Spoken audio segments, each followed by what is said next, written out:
আমাদের সমাজে এক ভাইয়ের ৫ স্ত্রী থাকা খুবই স্বাভাবিক, কিন্তু এই ৫ ভাইয়ের যদি একজন স্ত্রী থাকে তাহলে ব্যাপারটা একবার ভাবুন। বাস্তবেও কিন্তু এই কয়েকজন স্বামীর এক স্ত্রীর ব্যাপারটা রয়েছে। এটা একেবারে বাস্তব ঘটনা।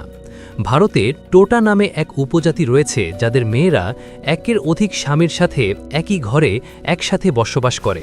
তো চলুন বন্ধুরা, আজকের ভিডিওতে বিস্তারিত জেনে নেই। টোটা জনগোষ্ঠী হল একটি ছোট চারণ উপজাতি যারা দক্ষিণ ভারতের পাহাড়ি অঞ্চলে বিচ্ছিন্ন নীলগিরি পাহাড়গুলি বসবাস করে। 18 শতকের ইংরেজ উপনিবেশ স্থাপনের পূর্বে টোডারা স্থানীয় অন্যান্য উপজাতি যেমন কোটা এবং কুরুবাদের সাথে থাকত এক দুর্বল সমাজভিত্তিক সমাজে, যেখানে টোডারা ছিল প্রথম সারিতে। 20 শতকে টোডাদের জনসংখ্যা ছিল মোটামুটি 700 থেকে 900 জন। ভারতের মোট জনসংখ্যার নগণ্য অংশ হলেও 1800 শতক থেকেই টোডারা তাদের প্রতিবেশীদের থেকে ভিন্ন রূপ, প্রথা ও রীতিনীতি এবং অসামাজিক জাতিগত সংস্কৃতির কারণে অসামঞ্জস্য মনোযোগ আকর্ষণ করেছে। নৃতত্ত্ববিদ ও ভাষাবিদেরা সামাজিক নৃবিজ্ঞান ও জাতিসংগীত তত্ত্বের ক্ষেত্রে টোডাদের সংস্কৃতি নিয়ে তাৎপর্যপূর্ণ গবেষণা করেছে। মহাকাব্য মহাভারত নিয়ে একটা লাইন প্রচলিত আছে। লাইনটা হচ্ছে, যা নেই ভারতে তা নেই ভারতে। লাইনের এই প্রথম ভারত দিয়ে বোঝানো হয়েছে মহাকাব্য মহাভারতকে, আর দ্বিতীয় ভারত মানে হচ্ছে ভারত উপমহাদেশ। অর্থাৎ যে জিনিস আপনি মহাভারত বইতে পাবেন না, সেই জিনিস পুরো ভারতের আর কোথাও নেই। এই মহাকাব্যে কত কাহিনী না বর্ণনা করা হয়েছে। এই কাহিনীগুলোর ভেতরে একটা হচ্ছে দ্রৌপদী ও পঞ্চপাণ্ডবের গল্প। 5 ভাইয়ের এক স্ত্রী। আমাদের সমাজে এক ভাইয়ের 5 স্ত্রী থাকাটা খুবই স্বাভাবিক একটা ব্যাপার হিসেবে দেখা হয়, কিন্তু এই 5 ভাইয়ের যদি একজন স্ত্রী থাকে তাহলে ব্যাপারটা একবার ভাবুন। তবে বাস্তবেও কিন্তু এই এক স্ত্রী কয়েকজন স্বামীর ব্যাপারটা রয়েছে। এটা একেবারে বাস্তব ঘটনা।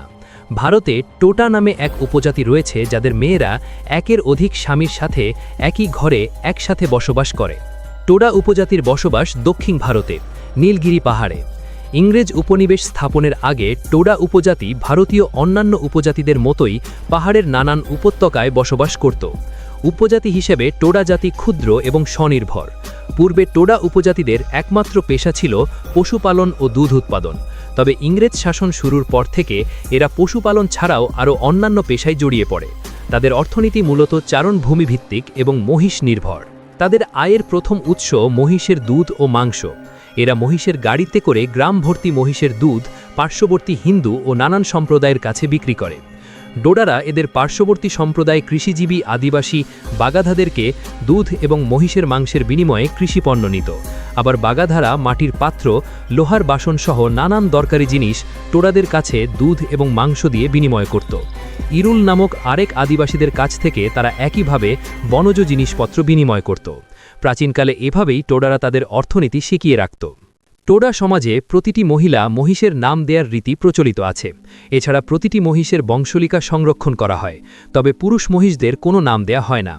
টোডা ধর্মে মহিষের রয়েছে এক পবিত্র স্থান। মহিষীদের কাছে সম্মানীয়।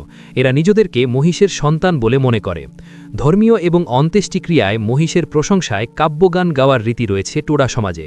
তবে এখানে সব মহিষকে এই সম্মানের আসনে বসানো হয় না। মহিষগুলো 2 ভাগে ভাগ করা হয়।